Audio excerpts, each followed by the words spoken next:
असल में वो ये नहीं जानता कि वो मर ही नहीं सकता, क्योंकि आत्मा अमर है, वो कभी मरती नहीं है। लेकिन हमें पता ही नहीं है कि हम आत्मा हैं, तो हम अपने आप को शरीर मान लेते हैं। और जब ये शरीर की मृत्यु होने वाली होती है तो हम ये समझ लेते हैं कि मैं मरने वाला हूँ। और जब मैं ये सोचता हूँ कि मैं मरने वाला हूँ, तो मैं दोबारा से जीने की कोशिश करता हूँ कि कैसे भी मैं ना मरूं। तो क्या हो जाता है, तो जहाँ आसा तहाँ वासा। मैं नहीं चाहता कि ये शरीर मरे, तो मुझे दोबारा ये शरीर दे दिया जाता है और दोबारा माँ के गर्भ में हमें जाना पड़ता है। अगर मैं शरीर को छोड़ने से पहले, यानी इस दुनिया की भाषा में मरने से पहले, अपने अविनाशी रूप को जान जाऊं कि मैं आत्मा हूँ, मेरा कभी ना तो जन्म होता है ना मेरी कभी मृत्यु होती है।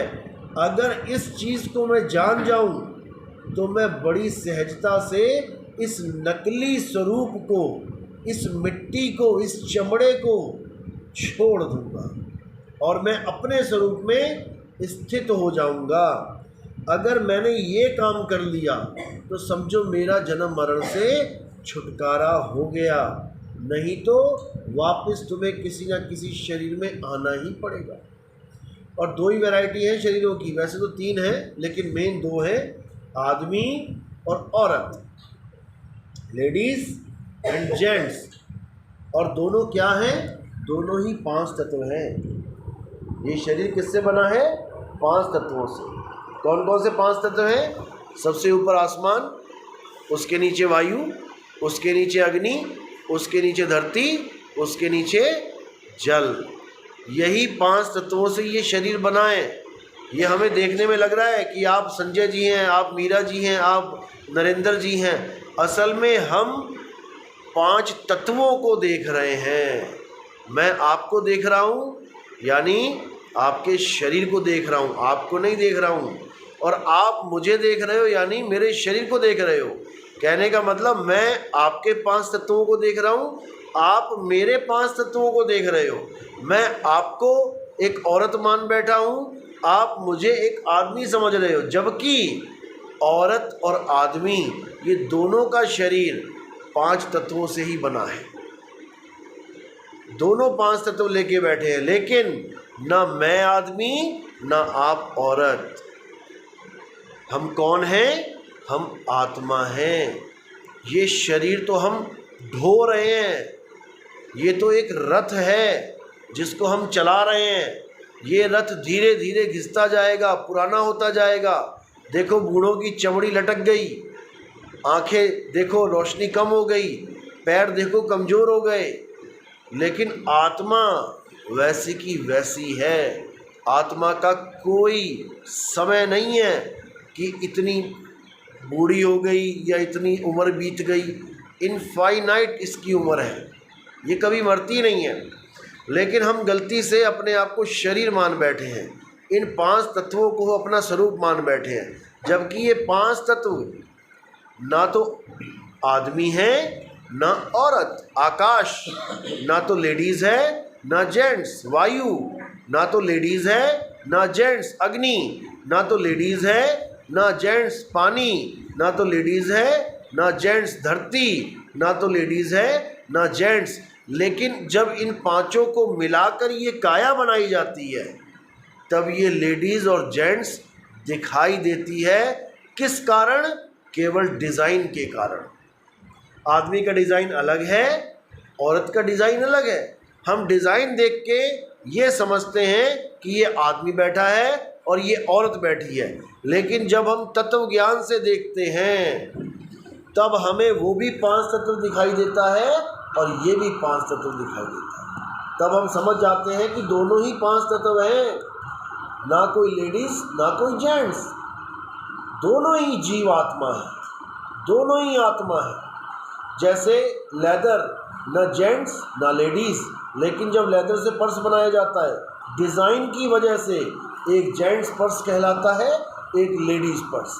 ये कपड़ा ना लेडीज़ ना जेंट्स, लेकिन इसी कपड़े से अगर एक लेडीज़ सूट बना दिया जाए, डिज़ाइन लेडीज़ वाला, तो ये लेडीज़ कहलाता है, और अगर जेंट्स शेरवानी बना दी तो ये जेंट्स कहलाता है। इसी प्रकार हमारा शरीर ना लेडीज़ ना जेंट्स, हमारा शरीर 5 तत्व है, लेकिन डिज़ाइन की वजह से एक औरत दिखाई दे रही है और एक आदमी दिखाई दे रहा है, लेकिन हम ना औरत है ना आदमी। हम तो औरत के शरीर को भी छोड़ जाएंगे, आदमी के शरीर को भी छोड़ जाएंगे, और ये दोनों शरीर कहाँ जाएंगे? ये वापस उन्हीं तत्वों में मिल जाएंगे। ये पंच महाभूत उन्हीं पंच महाभूतों में मिल जाएंगे। हवा में हवा मिल जाएगी, पानी में पानी मिल जाएगा, आकाश में आकाश मिल जाएगा, धरती में धरती मिल जाएगी, अग्नि में अग्नि मिल जाएगी। हम इन पांचों में से एक भी नहीं है। हमें यही समझना है, यही सार ज्ञान है हर ग्रंथ का। गीता में यही समझाया गया। गीता किस किसने पढ़ी है? कोई हाथ खड़े करेंगे जिसने गीता का अध्ययन किया है कभी? गीता को मानते हैं आप लोग? गीता को सत्य मानते हैं? गीता में भी यही बताया जा रहा है कि हे अर्जुन, जो असली चीज़ है, जो सत्य है, वो आत्मा है, और जो असत्य है, जो झूठ है, वो शरीर है। शरीर कभी भी एक जैसा नहीं रहता। शरीर कभी भी हमेशा अस्तित्व में नहीं रहता, खत्म हो जाता है। इसलिए शरीरों की पूजा नहीं करनी चाहिए। किसकी पूजा करनी चाहिए?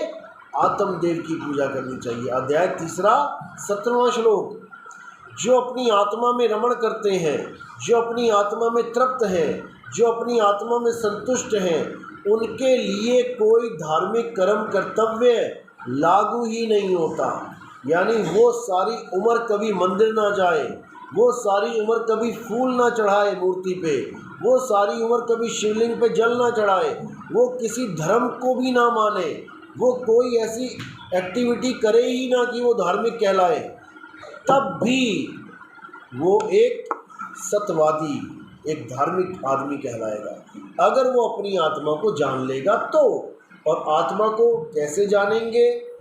इस पंखे को और करंट को कैसे जानेंगे?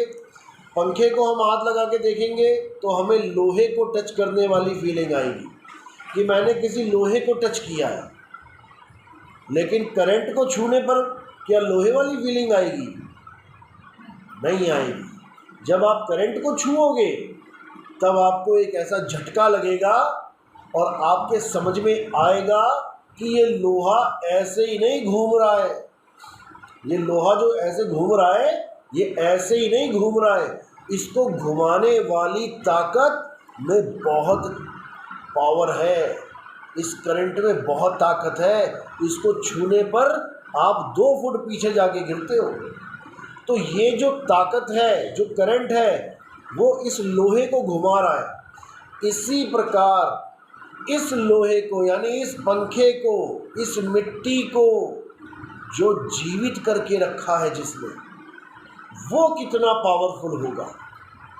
जो इस मिट्टी को जिसने जीवित कर दिया, यानी इस नाशवान शरीर को, क्या हड्डी जीवित है? हड्डी को आप ऐसे रख दो निकाल के, स्केलेटन को, चलेगा क्या? हमारे शरीर की हड्डियां निकाल के रख दो, चलेगा क्या? नहीं चलेगा। इसका पूरा खून निकाल के रख दो, चलेगा क्या?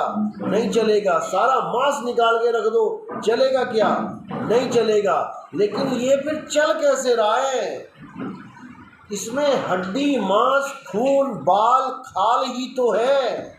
ये चल कैसे रहा है? चल इसलिए रहा है क्योंकि इसमें भी कनेक्शन जुड़ा हुआ है। जैसे इसमें कनेक्शन जुड़ा है, अभी तुम स्विच ऑफ कर दो, ये चलता चलता रुक जाएगा। ऐसे ही इस काया में भी एक स्विच लगा हुआ है, उसका बटन ऑन और ऑफ होता है। जब आप भेदी गुरु से ये ज्ञान लेते हो कि कैसे ये ऑन हो रहा है और कैसे ये काया ऑफ हो रही है, तब आपको उस करंट का ज्ञान हो जाता है।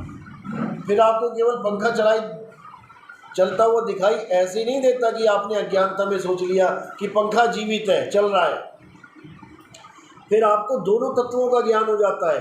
एक तो तत्व लटका हुआ है और एक तत्व इसको चला रहा है। तो इसी प्रकार आपको यहाँ पर भी दोनों तत्वों का ज्ञान हो जाता है। एक तत्व जो काया बैठी हुई है और एक तत्व जो इसको चला रहा है। जो काया बैठी है वो असत तत्व है, इसका नाश हो जाएगा, लेकिन जो इसको चला रहा है वो परम तत्व है, वो आत्म तत्व है, उसका कभी नाश नहीं होता। तो गीता में इस ज्ञान को प्राप्त करने के लिए कौन सा अध्याय बोला गया है? अध्याय में श्लोक, अध्याय 4 34वां श्लोक। उसमें क्या बताया गया?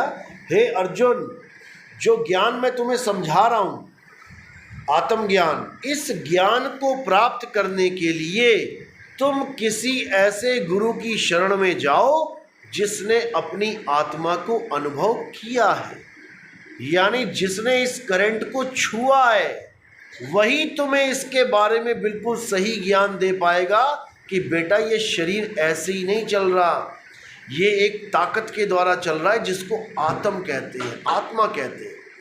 वो गुरु आपको आपकी आत्मा का ज्ञान कराएगा और आपको एक बार आत्म ज्ञान होने पर दोबारा कभी अज्ञानता में नहीं जाना पड़ेगा। यानी दोबारा आप अपने आप को कभी भी ये शरीर नहीं मानोगे, आप अपने आप को आत्मा जान लोगे।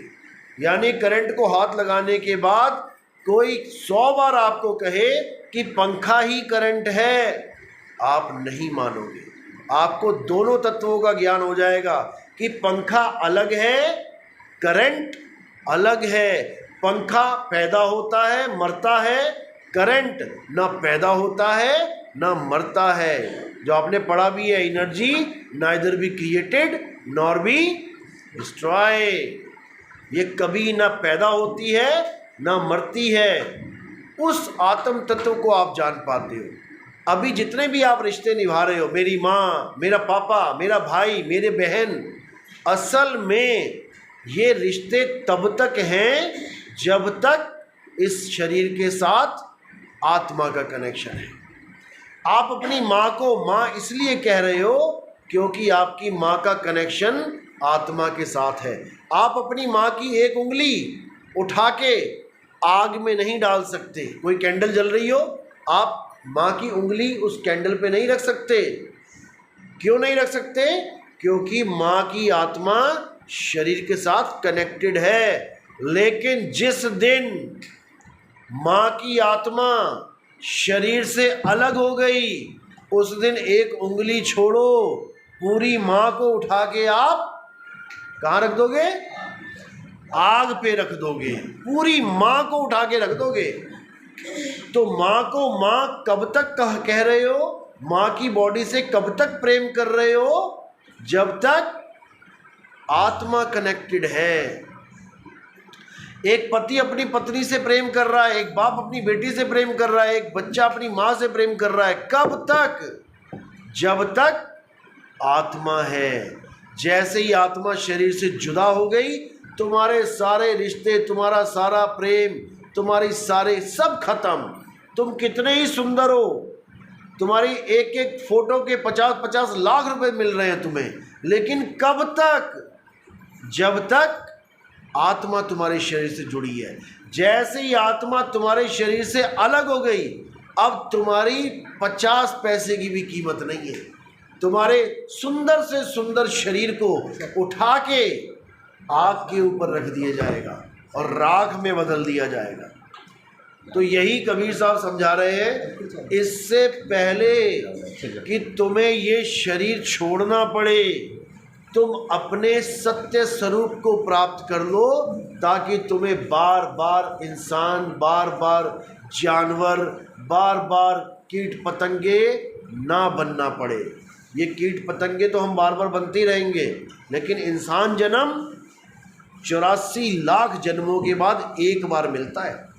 आपको जो इस वक्त जन्म मिला हुआ है, 84 लाख बार जन्म लेने के बाद, यानी कुत्ता, बिल्ली, हाथी, घोड़ा, जितनी स्पीसीज हैं इस दुनिया में, सारी आपने भोग के अब एक बार इंसान बन के बैठे हो। और एक बार इंसान बन के बैठे हो, सोचो इतना इम्पोर्टेंट रोल है ये। इसीलिए आपको इस माया ने दुनिया भर की फैसिलिटीज़ दे रखी है। सतयुग में जो गाय थी बिना कपड़ों के घूमती थी। त्रेता बीत गया, द्वापर बीत गया, कलयुग आ गया। क्या आज गाय को कपड़े नसीब हुए? गाय आज भी वैसे की वैसी घूम रही है। कुत्ता, बिल्ली, हाथी, घोड़ा, छिपकली, सांप, चारों युग बीत गए, आज भी वैसे के वैसे ही हैं। केवल एक इंसान, सतयुग का इंसान देख लो कैसा था और कलयुग का देखो कैसा है। समझ रहे हो? इतनी प्रोग्रेस इंसान को क्यों दी जा रही है? वो लोग बेचारे सतयुग में, द्वापर में, त्रेता में रथों पे दौड़ते रह गए और हम लोग ऑडी में चल रहे हैं, जैगुआर में चल रहे हैं, बड़े बड़े हेलीकॉप्टरों में जा रहे हैं, हवाई जहाज़ों में जा रहे हैं। गर्मी लगती है एसी चलाते हैं, ठंड लगती है हीटर चलाते हैं। सारी फैसिलिटीज़ हमें क्यों मिल रही हैं? क्यों? क्योंकि हम इसी में उलझे रह जाएं और जो असली काम हम करने आए हैं, जो हमारा लक्ष्य है जीवन का, वो पूरा ना हो पाए। हम इसी फैसिलिटी के पीछे दौड़ दौड़ के माया के पीछे भाग भाग के ऐसे ही मर जाएंगे। जय हो, सतनाम सतनाम। तो जो असली चीज़ है उसको हम प्राप्त नहीं कर पाएंगे। केवल इसीलिए हमें इतनी फैसिलिटीज़ मिल रही हैं, इतना अच्छा जीवन मिल रहा है, केवल इंसान को और किसी को नहीं।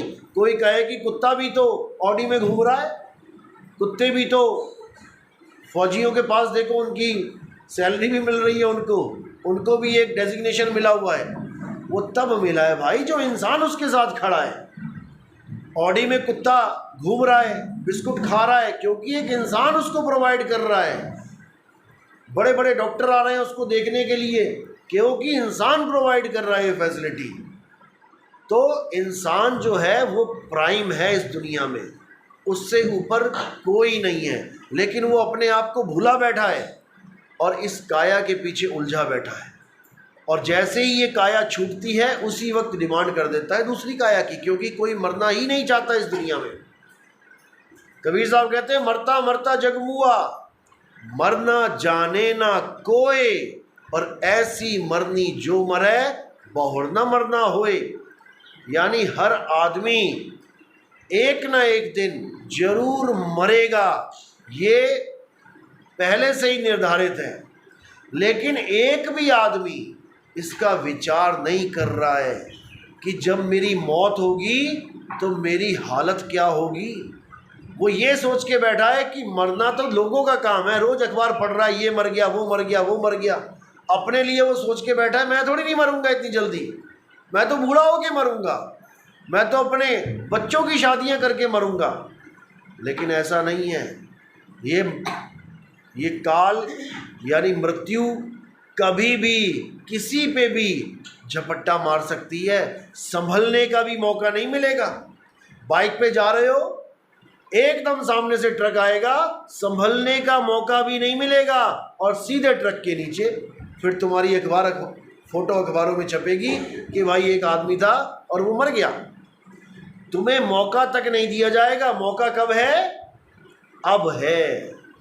तुम्हारे पास अब है मौका कि तुम उस अंतिम क्षण को कैसे फेस करना है, उसकी विधि जान लो।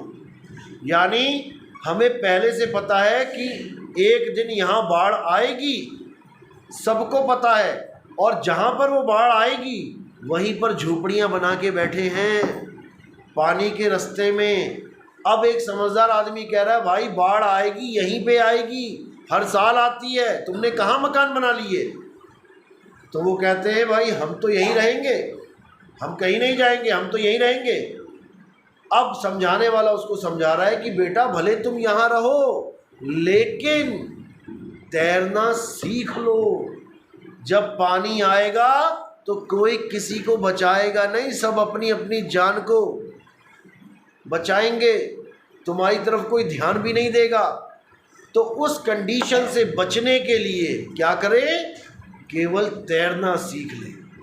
यानी मृत्यु के आने से पहले मरना सीख लें, मरना सीख लें। और मरना सीखने का मतलब ये नहीं कि तुम्हें मरना ही पड़ेगा, कि फांसी पे लगा के देखोगे टांग के कि कैसे मरते हैं, एक बार ट्राई तो करूं। ये वाला मरना नहीं है। वो मरने का मतलब होता है इस काया को छोड़ना। तो क्या तरीका है इस काया को छोड़ने का?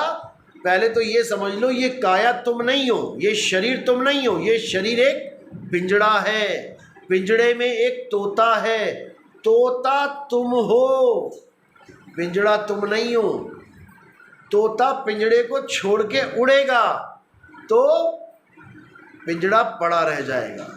तोता जब पिंजड़े को छोड़ के उड़ जाएगा तो ये पिंजड़ा बोल नहीं पाएगा। पिंजड़े में तोता है, तुम उसको बोलो मिठू, वो कहेगा मिठू। तुम कहोगे राम राम, वो कहेगा राम राम। कब तक? जब तक वो पिंजड़े में है। जैसे ही पिंजड़े से निकल गया, अब वो पिंजड़ा नहीं बोलेगा, ना मिठू आएगी आवाज़, ना राम आएगी आवाज़। इसी प्रकार ये पिंजड़ा है। इस पिंजड़े में हम दूसरे तोते से बात कर रहे हैं। एक तोता दूसरे तोते से बात कर रहा है, कैसे हो भाई साहब? सामने पिंजड़े में से आवाज़ आ रही है, बहुत अच्छा हूँ, आप बताओ कैसे है? मैं भी बहुत अच्छा हूँ। यानी तोता तोते से बात कर रहा है, लेकिन मुंह पिंजड़े का हिल रहा है। ये पिंजड़े का मुंह हिल रहा है तो ऐसा लग रहा है कि पिंजड़ा बात कर रहा है, लेकिन ये पिंजड़ा बात नहीं कर सकता। पिंजड़े में जो तोता बैठा है बात वो कर रहा है। और कब तक करेगा? जब तक वो इसको छोड़ के उड़ नहीं गया। तो जैसे ही तोता पिंजड़े को छोड़ के उड़ेगा, अब जो घर में तोते पाल रखे हैं उसके पिंजड़े में एक दरवाज़ा है। कभी किसी ने तोता पाला हो, पिंजड़े में एक दरवाज़ा होता है, उस दरवाजे को उठाया, तोते को डाला, दरवाजे को बंद कर दिया। कुछ खाना देना है, दरवाज़ा उठाया, खाना अंदर डाला, बंद कर दिया। केवल एक ही दरवाज़ा उस पिंजड़े में। अगर वो एक दरवाज़ा खुला रह जाए तो फिर तोता मिलेगा सुबह तक? वो उड़ जाएगा। अब इसी प्रकार ये जो पिंजड़ा है इसमें कितने दरवाजे हैं इसको समझ लो। कितने दरवाजे इस पिंजड़े में? एक दरवाजा है। 9 दरवाजे हैं इसमें। कौन कौन से 9 दरवाजे? 1 2 3 4 5 6 7 और 2 नीचे के दरवाजे। इन्हीं 9 दरवाजों में से ये तोता निकल के जाएगा। आप मरते हुए इंसान को देखो, हॉस्पिटलों में जाओ, किसी की लैट्रिन निकल गई मरते हुए, यानी तोता कहाँ से निकला? गुदा द्वार से निकला। किसी का पेशाब निकल गया मरते हुए, अब तोता कहाँ से निकला? अब पेशाब के रास्ते से निकला। किसी के मुंह से जुबान निकल आई, मुंह खुला रह गया, तोता कहाँ से निकला? मुंह से निकला। किसी के नाक से ब्लड निकल आया तो तोता कहाँ से निकला?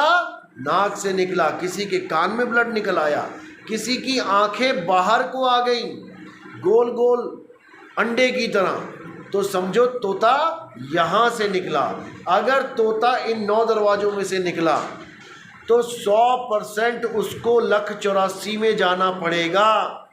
उसको कीड़े मकोड़े, छिपकली, मगरमच्छ, खटमल, सांप, बिच्छू, हाथी, घोड़ा, कुत्ता, बिल्ली, जितनी भी प्रकार की योनियां हैं सब में जाना पड़ेगा, भ्रमण करना पड़ेगा। अब एक दरवाज़ा और है इसी पिंजड़े का, जिसको कहते हैं 10वां द्वार। वो 10वां द्वार गुप्त कर रखा है, छुपा रखा है।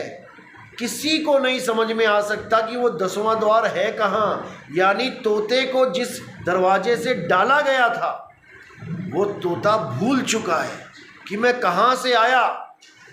अब वो अवस्था कैसे प्राप्त होगी, वो दरवाज़ा कैसे मिलेगा? जब एक भेदी गुरु तुम्हारे जीवन में आएगा जो तुम्हें 9 दरवाज़ों से हटके 10वें द्वार का ज्ञान देगा। और केवल वहाँ से निकलना नहीं है, तुम्हें 10वें द्वार से भी हटके 11वें द्वार का ज्ञान देगा, यानी तुम्हारे असली घर का ज्ञान देगा। क्योंकि पिंजड़े में डालने से पहले भी तो तोता कहीं था। अगर 10वें द्वार में 10वें द्वार से तोते को डाला गया है तो तोता 10वें द्वार से भी कहीं और था, वहीं से तो पकड़ के डाला गया। तो जहाँ पर उसका असली घर था वहाँ पहुँचाता है गुरु। इन 10 द्वार से अलग जो असली घर है, जहाँ से आप आए हो, इस काया में जहाँ से आपने एंट्री करी है, जो आपका असली देश है, असली घर है, वहाँ का रास्ता बताता है गुरु। उसके बाद आप इस काया को हमेशा के लिए छोड़ देते हो और आप सीधे अपने परमात्मा के घर में, यानी अपने असली घर में जाकर स्थित हो जाते हो। उसके बाद ना कहीं आना ना कहीं जाना, आपे में आप समाना। उसके बाद तुम अपनी आत्मा में लीन हो जाते हो, स्थित प्रज्ञ हो जाते हो। उसके बाद तुम्हें कोई कुछ तुम्हारा बिगाड़ ही नहीं सकता। तुम्हारे लिए सारे नरकों के दरवाजे बंद हो जाते हैं, तुम्हारे लिए सारी यातनाएं खत्म हो जाती हैं। क्यों? क्योंकि तुम आत्मा ही हो जाते हो, और आत्मा को ना तो कोई शस्त्र काट सकता है, ना अग्नि जला सकती है, ना वायु सुखा सकती है, ना जल भिगो सकता है। यानी तुम हर तत्व से निर्लेप हो जाते हो और सदा सदा के लिए परमात्मा की शरण में, यानी अपने असली स्वरूप में स्थित हो जाते हो। यही हर धर्म का सार है, यही हर भक्ति का लक्ष्य है। जिसको ये लक्ष्य प्राप्त नहीं होता और सारी उम्र मंदिरों में ही मत्थे टेकता रहा, सारी उम्र पत्थरों की पूजा करता रहा, वो कभी इस मनुष्य चोले को सफल नहीं कर सकता, क्योंकि वो परमात्मा को वहाँ ढूंढ रहा है जहाँ वो है नहीं। किसी मूर्ति को भगवान मानने से भगवान नहीं होती। आप मूर्ति को गिराओ, टेढ़ा करो और बोलो, भगवान जी जिस दिन आप उठ के सीधे हो जाओगे, मैं आपको भगवान मान के आपकी पूजा करूँगा। क्या वो मूर्ति 100 सालों में भी सीधी हो जाएगी? किसी की भी मूर्ति ले लो, अपनी ले लो, अपने दादाजी की ले लो, किसी भगवान की ले लो, हमारे गुरु कबीर साहब की ले लो, किसी की भी ले लो, ईसा मसीह की ले लो, बौद्ध धर्म की ले लो, कोई भी मूर्ति आपने टेढ़ी करी वो सीधी नहीं हो सकती। क्यों नहीं हो सकती? जबकि हम तो उसको भगवान मानते हैं। एक छोटे से बच्चे को आप टेढ़ा कर दो और बोलो बेटा उठो, खड़े हो जाओ, वो सीधा हो जाएगा। वो एक छोटा सा बच्चा भगत होकर सीधा हो गया, लेकिन एक भगवान सीधा नहीं हो पा रहा है। क्या कारण है? क्या कारण है? क्योंकि छोटे से बच्चे में आत्मा है और उस पत्थर में आत्मा नहीं है। लेकिन हमें क्या समझाया जाता है? नहीं, इसमें प्राण प्रतिष्ठा कर दी गई है, इसमें जीव डाल दिया गया है, आत्मा का प्रवेश करा दिया गया है, अब ये भगवान है। चलो ठीक है, मान लिया, लेकिन कब तक भगवान है? जब तक वो मूर्ति खंडित नहीं हो गई। अगर किसी मूर्ति की छोटी सी उंगली का नाखून भी टूट जाए तो भगवान को खंडित बता के उस मूर्ति को उठा के पीपल के नीचे रख देते हैं। हमारे भारत में तो ऐसा ही होता है, यहाँ नहीं पता क्या होता है, हमें नहीं पता यहाँ क्या होता है, लेकिन हमारे वहाँ आप सड़कों के किनारे जाओगे, आपको बहुत सारे देवी देवताओं की, भगवानों की फोटो ऐसी जर्जर हालत में मिलेगी कि उसको कोई देखने नहीं आ रहा। और वो वही मूर्तियाँ थी जो प्राण प्रतिष्ठा के साथ लाखों रुपया खर्च करा के मंदिर में स्थापित की गई थी। आज कोई पूछने वाला नहीं। क्यों? क्योंकि मूर्ति का नाखून खंडित हो गया। क्या नाखून टूटने पे आपकी मृत्यु हो जाती है? जब नाखून टूटने पे भगत की मृत्यु नहीं होती तो भगवान की मृत्यु कैसे हो गई? इसको समझना पड़ेगा। हमारे घर के बच्चा है, कोई उसका हाथ भी कट जाए तब भी हम उसे घर से बाहर नहीं रखते कभी। उसको बैंडेड वैंडेड लगा के, पट्टी करवा के घर पे ही रख लेंगे। लेकिन भगवान के मुकुट का छोटा सा कोना टूट जाए तो पूरे भगवान को ही उठा के मंदिर से बाहर रख देते हैं। ये हमारी मेंटिलिटी है, ये हमारी अज्ञानता है। असल में भगवान किसी मूर्ति में वास नहीं करते, नहीं तो सोमनाथ का मंदिर 17 बार मुसलमानों द्वारा लूटा गया। भगवान का ही घर लूट लिया गया 17 बार। आपका घर कोई लूटने आए तो आप उसको रोकोगे जब तक आपकी जान में जान है। आप अपने घर को लुटने नहीं दोगे तो भगवान का घर एक बार नहीं, 2 बार नहीं, 10 बार नहीं, 17 बार लूट लिया गया। कारण क्या है? कारण ये है कि भगवान उस मंदिर में नहीं है। अगर भगवान उस मंदिर में होते तो मजाल है किसी की के मंदिर के अंदर घुस के दिखा देता। भगवान असल में कहाँ थे? जहाँ लोग उसको ढूंढ नहीं पाए। अब कबीर साहब भगवान का एड्रेस बता रहे हैं, अगर आप समझ पाओ तो, क्योंकि हर चीज़ एड्रेस से मिलती है। आपको प्यास लगी है तो इस पूरे स्कूल में कहीं ना कहीं वो एड्रेस है जहाँ पर आप सीधे जाते हो और पानी पीते हो। कहाँ जाते हो? जहाँ पर वो टंकी लगी है पानी की, जहाँ पर वो नल है। आप कहीं भी नहीं चले जाते हो जब प्यास लगती है। आपको एड्रेस पता होता है कि 3rd फ्लोर पे उस कमरे में वाटर कूलर लगा है। जैसे ही प्यास लगी अपने आप कदम कहाँ बढ़ते चले गए? वाटर कूलर की तरफ, क्योंकि आपको एड्रेस पता है उसका। लेकिन हम परमात्मा को नहीं ढूंढ पा रहे हैं क्योंकि उसका एड्रेस ही नहीं पता है। कोई कहीं ढूंढ रहा है, कोई कहीं ढूंढ रहा है, कोई कहीं ढूंढ रहा है, और जहाँ वो छुपा बैठा है उसका किसी को पता ही नहीं है। कहाँ छुपा बैठा है? कबीर साहब की एक वाणी है, अगर ये समझ जाओगे बहुत अच्छी बात है। इस वाणी के बाद मैं विराम दूंगा अपनी वाणी को।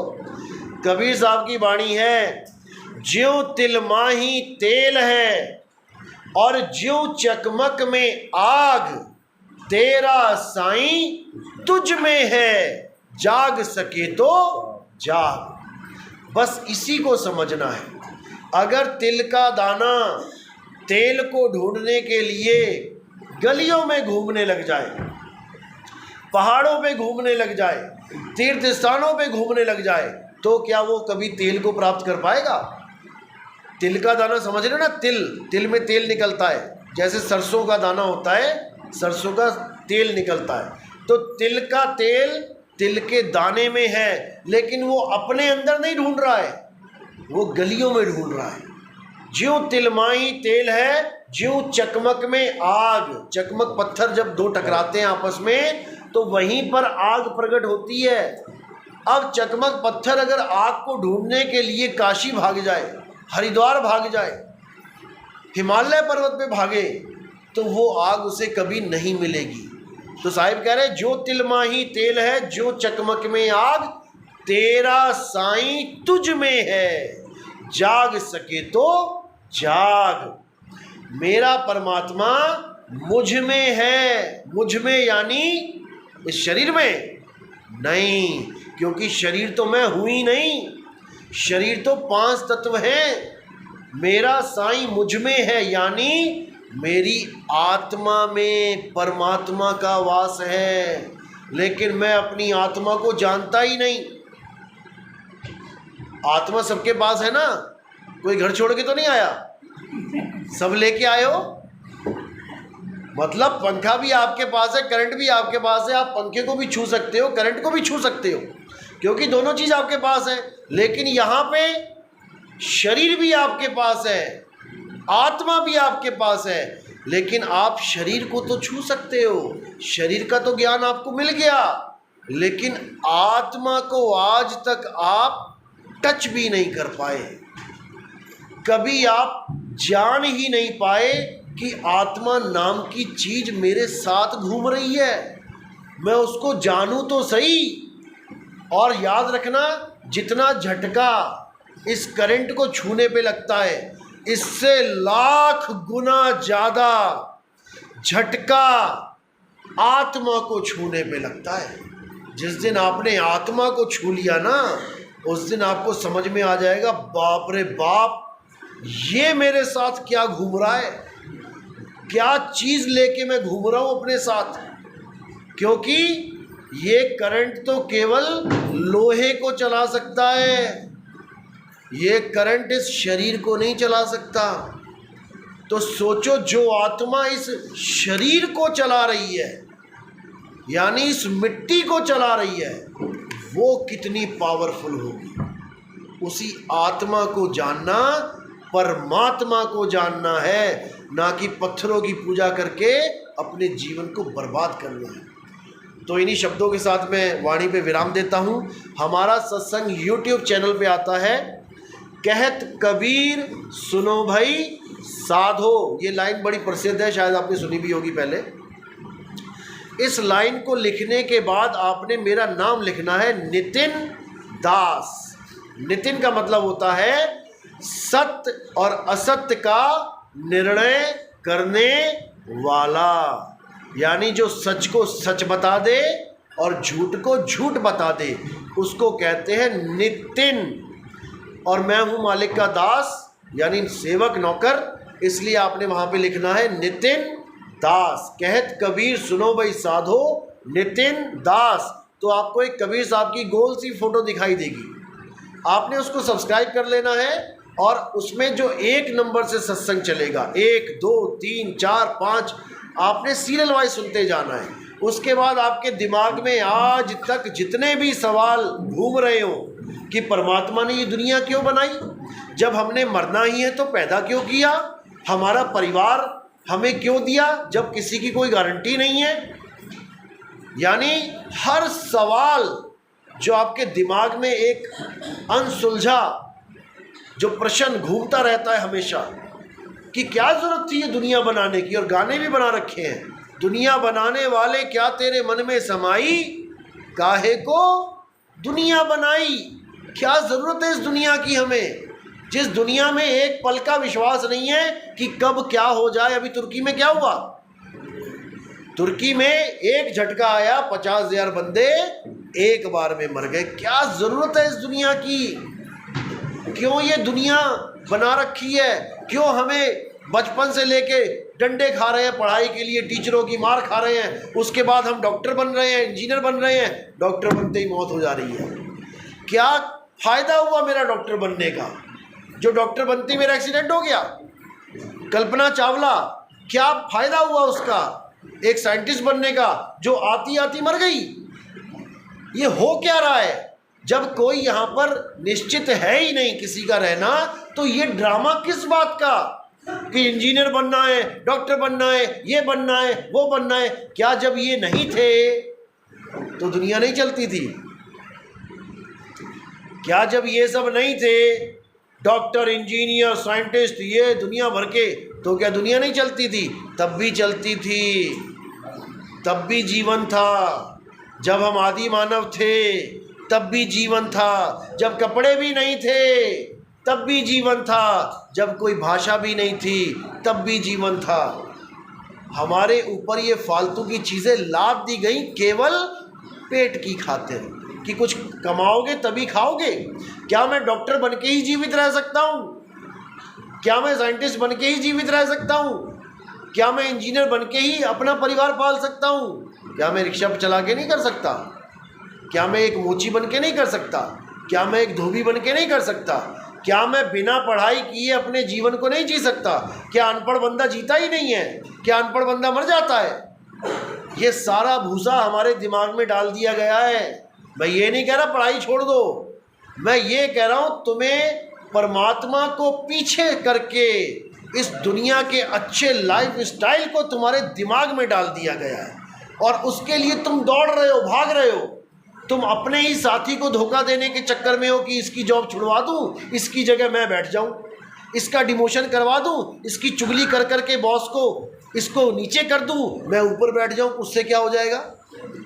तुम 4 रोटी खाते हो, उसको करने के बाद क्या 10 खाने लग जाओगे?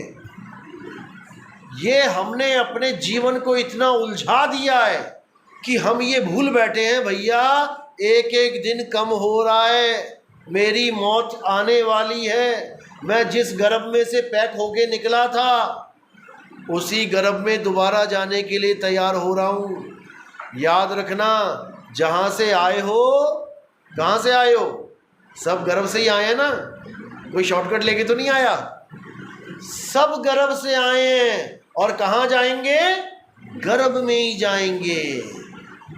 इन दोनों गर्भों के बीच में जो तुम्हें टाइम मिला हुआ है वो केवल आत्मा को जानने के लिए मिला है, वो धर्म युद्ध करने के लिए नहीं मिला कि जय श्री राम हिंदू धर्म महान है, अल्लाह अकबर मुसलमान धर्म महान है। सारे ही धर्म महान है, ये इंसान ही घटिया है, धर्म सारे महान है।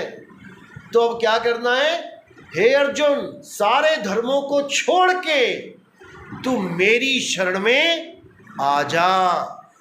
अब कौन सा धर्म था उस वक्त अर्जुन और कृष्ण जी के टाइम? अर्जुन और कृष्ण जी के टाइम कौन सा धर्म था? ना महात्मा बुद्ध पैदा हुए थे, ना जैन पैदा हुए, ना मोहम्मद साहब ने मुसलमान धर्म चलाया, ना ईसा मसीह पैदा हुए थे ईसाई धर्म, ना बाबा नानक आए थे जो सिख धर्म चले, यानी कोई धर्म था ही नहीं। फिर भी अर्जुन को ये बोला जा रहा है कि हे अर्जुन, तू सारे धर्मों को छोड़ के मेरी शरण में आ जा, यानी तू जो कुछ भी करता है धर्म के नाम पे, पूजा पाठ, देवताओं की उसकी बलियां देना, पता नहीं क्या क्या हवन यज्ञ करना, ये सब छोड़ और मेरी शरण में आ जा, यानी आत्मदेव की शरण में आ जा। क्योंकि हे अर्जुन, तू और मैं शरीर नहीं है, शरीर तो हमारे कपड़े हैं। कपड़ों के नष्ट हो जाने पर भी हम और तुम कभी नष्ट नहीं होते। हे अर्जुन, जो इस आत्म तत्व को जान जाते हैं केवल वही मुक्त हो पाते हैं, बाकी इसी संसार में नाना प्रकार की योनियों में भ्रमण करते रहते हैं। तो कहने का सार यही है कि हमें अपनी आत्मा को जानना चाहिए, आत्मज्ञान को जानना चाहिए, ताकि हमारा जन्म सफल हो पाए। इसी के साथ मैं वाणी पे विराम देता हूँ। बाकी हमारे सत्संग यूट्यूब पे आते हैं, आप सुन सकते हैं। बोलिए सतगुरु बंदी छोड़ कबीर साहब की। किस किस को मेरी बात समझ में आई, एक बार हाथ खड़े कर देना। जिसको सच में समझ में आई, झूठी झूठी नहीं, झूठी झूठी नहीं, फॉर्मेलिटी नहीं, जिसको सच में समझ में आई, बहुत अच्छी बात है। अब आपने